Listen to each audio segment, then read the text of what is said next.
Ini jadi sarana untuk maling rampok bareng-bareng, dan itu dilindungi oleh undang-undang bahkan oleh Perpu. Gila, ini gila banget.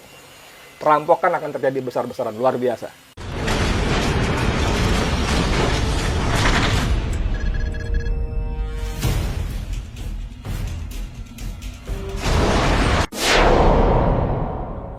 Jokowi melakukan Perpu nomor 1 tahun 2020 ya, tentang stimulus ekonomi dan pelindungan sosial. Itu bagus-bagus aja ya.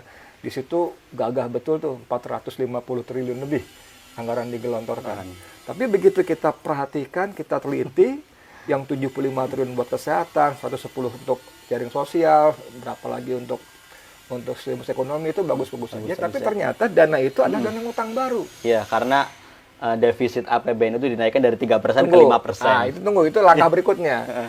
Disebut dana utang baru karena ternyata yang kita bolak-balik suarakan, ada siapalah ekonomi-ekonomi yang akal sehat ya, yang waras itu mengatakan pemerintah punya duit, tinggal merealokasikan. Ada anggaran bayar utang, anggaran infrastruktur yang 419 triliun, anggaran bayar utang yang 654 triliun, anggaran belanja kementerian lembaga 1.600 triliun. Kalau 20% dihemat ada 320 triliun. Banyak banget, ribuan triliun juga itu. Tapi ternyata hasil geser-geser anggaran yang disebut dalam Perpu itu cuma 190 triliun. Itu artinya ada 215 triliun utang baru. Nah, kalau utang baru ini dibuat, maka defisit kita lebar. Melebar, iya. Lebih dari 3%. Padahal Undang-Undang Keuangan Negara mengatakan maksimal defisit 3%. Betul. Kalau sampai itu nggak diperlebar, berarti Jokowi melanggar undang-undang. Kalau melanggar undang-undang, waktu dia disumpah sebagai presiden, dia mengatakan akan melakukan undang-undang yang sebenar-benarnya. Melanggar undang-undang bisa diimpit, bisa dimajulkan. Tapi lagi-lagi DPR justru yang teriak paling kencang, bikin aja perpunya, kita dukung kok untuk pelebaran defisit. Ini negara ini perampokan berjamaah. Dan rakyat dibiarkan berjuang sendiri. Masih di Perpu nomor 1 2020 tadi, itu ada pasal 27, ayat 1, 2, 3, itu gila banget. Pasal 27 ayat 1 itu mengatakan semua biaya anggaran segala macam itu adalah biaya ekonomi dan tidak bisa dianggap sebagai kerugian negara. Jadi pertama dianggap uang hilang. Gitu. Oke, kita setuju lah, itu uang hilang. Tapi pasal kedua, ayat keduanya dikatakan bahwa para pejabat BI, Menteri Keuangan, OJK, LPS segala macam yang terkait itu tidak bisa dipidana. Baik perdata maupun pidana karena melaksanakan program-program keuangan macam tadi. Dan ayat 3-nya mengatakan bahwa semua itu bukan menjadi delik untuk dibawa ke ranah hukum PT UN. Jadi ada potensi melakukan kejahatan bersama dong. Bukan cuma potensi, disediakan jalurnya. Ayo kalian merampok rame-rame. Kenapa? Jangan khawatir, nanti kalian itu nggak akan dipidanakan kok, nggak akan dituntut. Jangan khawatir, ini akan dianggap sebagai biaya negara kok, bukan untuk kerugian negara, gitu loh. Saya ingat tahun 98 ketika krisis terjadi. Itu BLB dikucurkan 400 sekian triliun.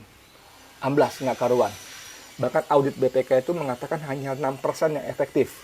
6%. Persen dari 94%-nya, wah, ngawur-ngawuran semua.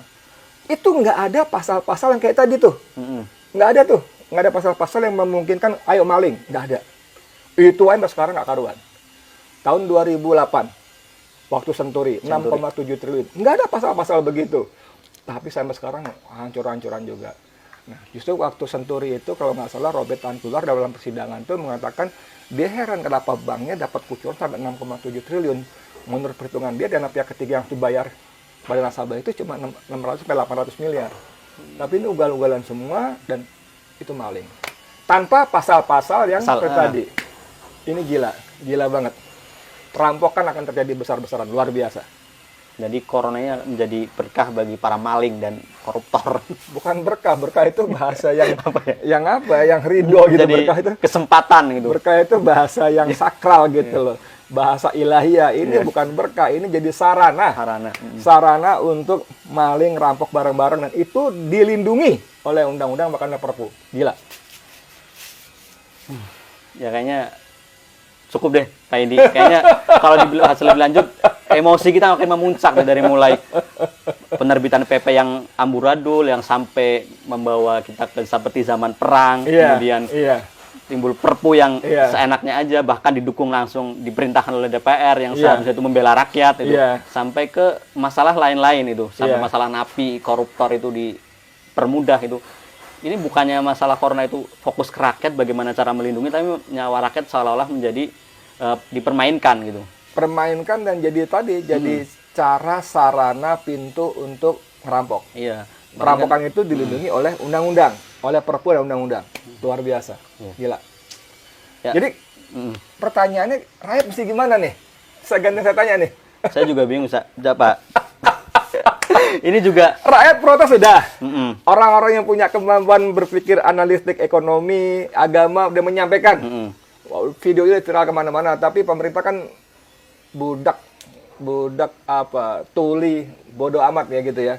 Ya paling akhirnya kita berdoa deh. Iya, berdoa. Berdoa, ya Allah, jika para pemimpin ini memperbaiki rakyat, maka perbaikilah mereka. Betul. Mereka jika para pemimpin ini bekerja untuk kesejahteraan rakyat, maka bantulah mereka. Tapi ya Allah, jika para pemimpin ini mengkhianati rakyat, memperkaya diri sendiri, membuat rakyat makin susah, tidak peduli dengan rakyat, maka hancurkan mereka. Betul. Hancurkan mereka, hinakan mereka dunia akhirat. Amin ya rabbal alamin. Ya, teman-teman, mungkin itu aja perbincangan kita. Tetap stay tune di Mimbar Tube, tetap like, comment, and subscribe. Assalamualaikum warahmatullahi wabarakatuh. Waalaikumsalam warahmatullahi wabarakatuh.